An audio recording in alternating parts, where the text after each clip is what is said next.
अरे नालायकानो, अरे मगापासून मी तुमची थट्टा करते म्हणून तुम्ही माझी थट्टा करायला लागला काय? हा बरं असू द्या. मला सांगा, आपल्या राज्यामध्ये सगळं व्यवस्थित चाललंय ना? वसुलीचं राहिलंय ना? पण तुम्हाला माहित आहे का, अहो त्याच्याही पेक्षा एक महत्वाचं तुम्हाला सांगायचं म्हणजे आमचे पिताश्री म्हणजेच आपल्या या राजाचे धर्मसेन राजे हे आमचे पिताश्री आणि आमचे वडील, आमचे वडील 8 दिवसासाठी तीर्थयात्रेला गेले. तेव्हा त्यांनी एक माझ्यावरती अशी मोठी जिम्मेदारी सोपवलेली आहे, ती म्हणजे अशी की 8 दिवसाच्या आत आपल्या राज्यामध्ये जेवढेचे काय शेत सारा किंवा आपलं कर वसूल करायचा आहे तो टोटल कर वसूल करून आपल्या खंडणी फंडामध्ये जमा करायचा आहे. पण याच्यासाठी भाऊसाहेबांना बोलवलं पाहिजे. म्हणजे तुम्हाला दोघांना त्यातली काही एक माहिती नाही? तुम्हाला त्यातलं काही जमणार नाही? हा असं का? मग त्यांना बोलवून घ्या भाऊ. ओ भाऊसाहेब, ओ गडगडे भाऊसाहेब, पोरगा विरोध. ओ गडगडे भाऊसाहेब, नलवडे काय नाही आज आलोय. युवराज महाराजांनी तुम्हाला बोलवलंय. हो त्यासाठीच बोलवते, दुसऱ्या कशाला बोलवत नाही. तुम्हाला काय गवंडीच्या काय चुना द्यायचा नाही. या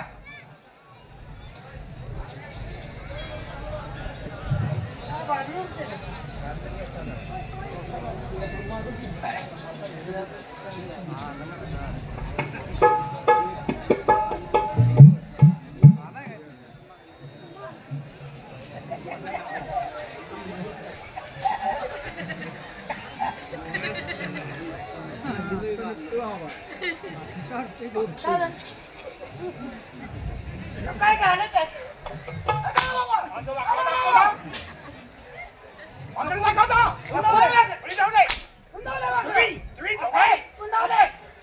आम्ही काय बोलू ना तुम्हाला, तुम्ही कशाला असं करता?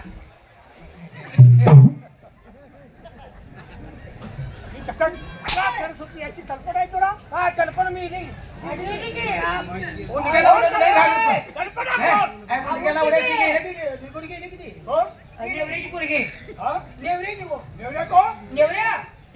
भाऊ इटेला माहित नाही, शित्याचा भाऊ.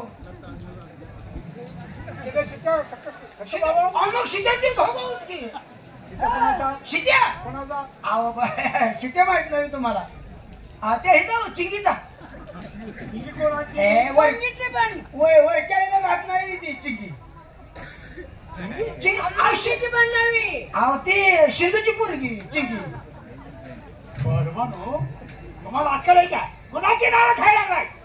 कुणाची म्हणजे माहिती सांगते तुम्हाला. कोणाची उगाच कोणाची मी खाऊ का आणि मार खाऊ का? मी तुम्हाला माहिती विचारली तुम्हाला काय सांगता? म्हणते कल्पना कुठे गेली काही असं? कल्पना म्हणजे काय तुम्हाला माहिती आहे का? असं म्हणायचं माहिती आहे. युवराज महाराजांनी दरबारपर्यंत आम्हाला बोलवले. काहीतरी महत्वाचं काम असेल त्याच्याशिवाय युवराज महाराज आम्हाला बोलवणार नाही. त्यामुळे तुम्हाला बोलवले नाही. दांड आहे काय? दांड आहे काय? काय म्हणाला? काय म्हणाला? काय बोलाय समजतो? दरबार आहे का काय? पण आम्ही काय बोलतो का तुम्हाला? दरबार आहे का काय विचारताय? मग आम्ही काय तुम्हाला मागवार आहे म्हटलं का?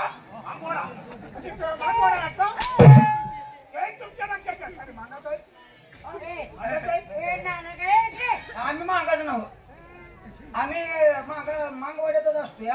पण मागायचं नाव आमचा भाव मागायचा होता.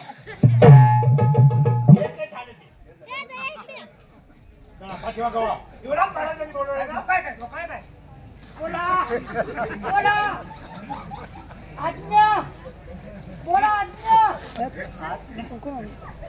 संघ उभा राहा. संघ उभा राहा. कशाला म्हणला मागं थांबा.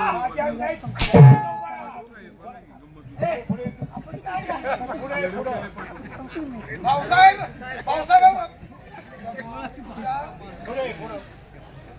आपण भाऊसाहेबला तसं केलं म्हणून तुम्ही माझ्या उडतोशी. संघ उभा राहा. संघ उभा राहा. पुढे पुढे त्या शब्दाला नेट लाग. आता कसं वाटतं? आता हे जे मी वरीसवर काढते नाही ए शिण्याला लागलो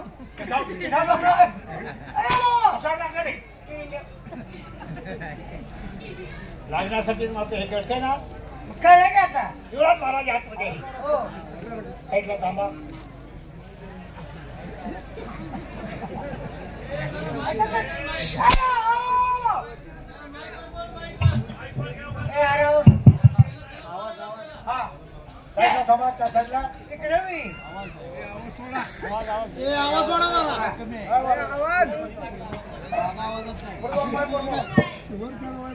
बोला युवराज महाराज.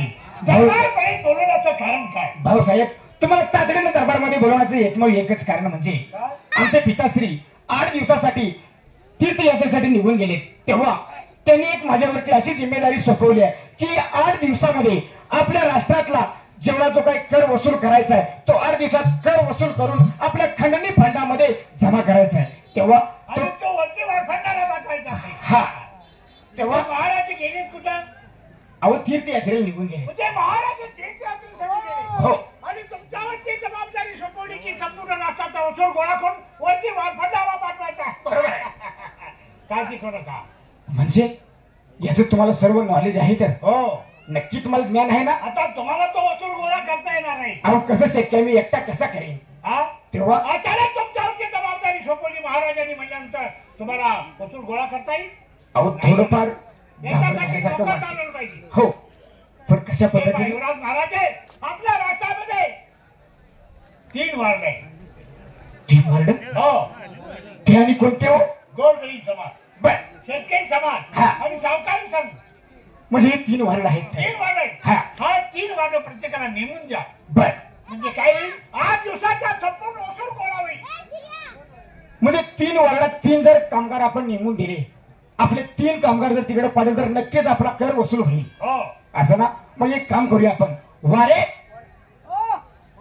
या समोर हे पहा आपल्या राष्ट्रामध्ये 3 वार्ड आहेत. त्यापैकी पहिला वार्ड म्हणजे गोरगरीब जनता. या गोरगरीब जनतेचा कर वसूल करण्याची जिम्मेदारी मी तुमच्यावरती देतोय.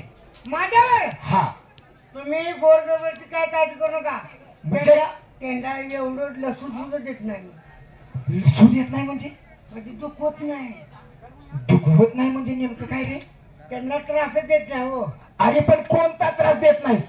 तेच की आता वसूल करायचं म्हणल्यावर त्यांना काय तर बोलायचं चालायचं असं काही नाही.